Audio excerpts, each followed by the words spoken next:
মাঠের ভেতর বন্যা নিয়ন্ত্রণ বাঁধ প্রকল্পের টেন্ডারে অন্যত্র থেকে মাটি কেনার কথা থাকলেও অস্ত্রের মুখে কেটে নেওয়া হয়েছে সাধারণ মানুষের ফসলি জমি। এভাবেই হাজার কোটি টাকা লুটপাটের প্রকল্প নিয়েছে বিগত আওয়ামী লীগ সরকার, আর তা বাস্তবায়নে মানুষকে নিঃস্ব করেছে পানি উন্নয়ন বোর্ড। তবে সংশ্লিষ্ট কর্মকর্তাদের দাবি, পর্যালোচনা করেই প্রকল্প নিয়েছেন তারা। অমিত দাসের ক্যামেরায় সোহাগ কুমার বিশ্বাসের প্রতিবেদন। চট্টগ্রামের পটিয়া উপজেলার আশিয়া ইউনিয়নের দৃশ্য এটি। মাঠের মধ্যে করা হয়েছে বিশাল বাঁধ। বাঁধের অন্তত 100 মিটার দূরে ছোট্ট একটি খালের অস্তিত্ব আছে। পানি উন্নয়ন বোর্ডের দাবি, এই খাল উপচে বন্যায় প্লাবিত হয় ফসলি জমি, যা রক্ষায় নেওয়া হয়েছে 1150 কোটি টাকার বন্যা ও জলাবদ্ধতা নিয়ন্ত্রণ প্রকল্প।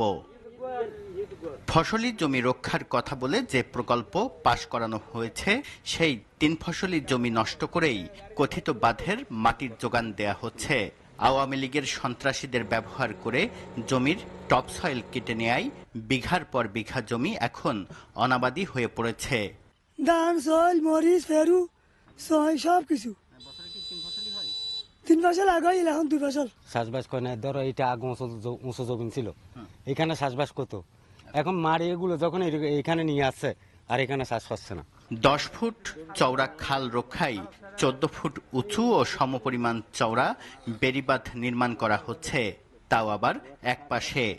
বিশাল এই বাঁধে প্রায় 550 হেক্টর ব্যক্তিগত জমি ব্যবহার করা হয়েছে, কিন্তু 1 টাকাও পাননি ক্ষতিগ্রস্তরা। সবাইকে নোটিশ দিয়া, টাকা পয়সা দিয়া কাজ করবে, এরকম একটা কথা প্রথমে শুনছিলাম। পরে দেখছি আর নোটিশও নাই, এই টাকাও নাই।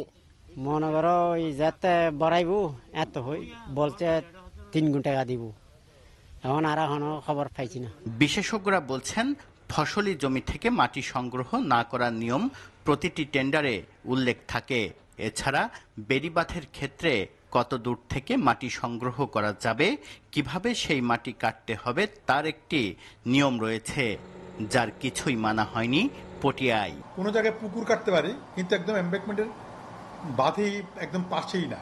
তার জন্য ইঞ্জিনিয়ারিং পদ্ধতিতে নির্ধারণ করতে হবে কতটুকু দূরে আমরা যাব। নর্মালি আমি যত হাইট কাটবো বাঁধ থেকে ততটুকু ডিস্টেন্স কমপক্ষে থাকতে হবে, এবং সেটাও আবার ভার্টিক্যালি কাটা যাবে না, সেটাও স্লোপে কাটতে হবে। অভিযোগ রয়েছে, অপ্রয়োজনীয় এই প্রকল্পের নামে লুটপাটের নেতৃত্ব দিচ্ছেন পানি উন্নয়ন বোর্ডের কয়েকজন শীর্ষ কর্মকর্তা। যদিও তাদের দাবি, সবকিছু বিচার বিবেচনা করেই নেওয়া হয়েছে প্রকল্পটি।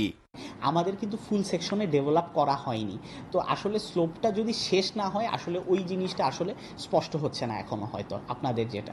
আর ল্যাব টেস্ট আমরা কম্প্যাকশন টেস্ট করি টাইম টু টাইম, কিন্তু যেহেতু কাজ সমাপ্ত হয়নি, ফাইনাল কম্প্যাকশন টেস্ট তো অবশ্যই এখনো করা হয়নি। বেশ কয়েকটি সুইচ গেট সহ 25 কিলোমিটার লম্বা এই প্রকল্পটির ব্যয় ধরা হয়েছে 1158 কোটি 36 লাখ টাকা, যা 2024 সালের ডিসেম্বরে শেষ হওয়ার কথা থাকলেও 2 দফায় মেয়াদ বাড়িয়ে এখন 2026 সালের জুনে শেষ করতে চায় পানি উন্নয়ন বোর্ড।